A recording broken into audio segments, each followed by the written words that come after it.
it's Courtney with JourneyOfADreamer.com, and it is Friday, time for our coffee date. If we were having coffee today, I'd tell you I had some coffee earlier, and I am on, I think, my third cup of water today, so I would probably be chugging the water to stay hydrated. And if we were having coffee today, I would probably also tell you that this has been just a weird week for me. Not like bad or anything, but it's just been weird. Peyton's going through a different stage right now as a 2-year-old of the Y stage, and I heard from other people that it doesn't stop for a long time. Anyway, that's been kind of crazy and frustrating, and there's just something about being a parent, and especially when like your kids point out your flaws, it's just like so humbling. So that has been a struggle for me this week. Every time she asks why a million times and trying not to get frustrated. At one point, I did get a little frustrated, and she says, "Mommy, you have to talk easily." So, nothing like that to make you, remind you of the things you need to do. Also, if we were having coffee today, I would probably tell you that even though I get up at 4 o'clock most mornings, go work out CrossFit,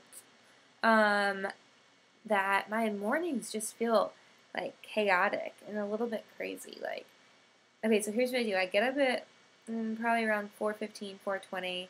I get dressed, ready to go, have a protein shake, out the door usually by 4:40 or so. Work out from 5 to 6. Come home around 6:15. And on most days that I work out at CrossFit, I like to get in a run afterwards. So I usually wake up Peyton, or if she's usually awake, then around 6:45 we usually end up getting out the door for a run. And usually do 1.5 miles, 2 miles, and come back, shower, get dressed, get ready, and then end up having to make breakfast. And when you're trying to eat a good breakfast, it's hard sometimes to, like, I need some pre-made breakfast ideas, people, because making basically bacon and eggs like every single day can get tiring to eat and to cook. And it just like seems like so much is going on all at once, and then got to get ready for work and then start work. Even though I don't necessarily leave the house for work, it's still hard to get to work at a decent time. So, any ideas you guys can share with me about making my mornings less chaotic? I mean, I love getting my workouts in early. I love it because otherwise, throughout the day, I'll be tired or try to make excuses. So, I try to get it out of the way as soon as possible.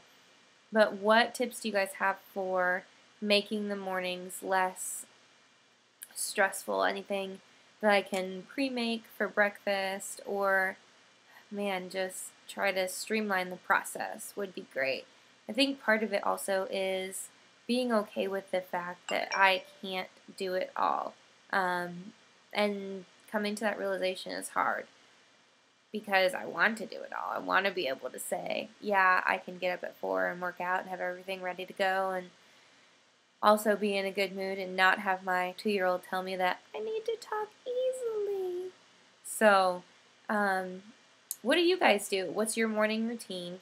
What advice can you give me on making mornings and days in general less stressful? Any stress relief tips that you guys have?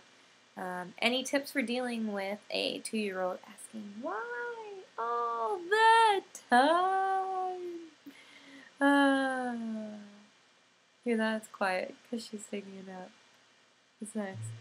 I mean, it's so fun. I was talking to one of my friends how it's like kids are created with this balance of just enough cuteness to make you love them and just want to squeeze them and hug them all the time, and just enough of that. Yeah, it's like myself. Like, it's like my reflection of her. She's so persistent. Anyway, enough rambling. If we were having coffee today, what would you tell me? And again, if you have any advice on the topics that I have rambled on about, let me know, because I could use any help I can get. And looking forward to our stroller run tomorrow. I talked about that yesterday's post. It's going to be my first 5K pushing the jogging stroller. So I'm excited. Watch out for that. What are you guys doing this weekend? Anything exciting? Let me know. I'll see you next week for coffee.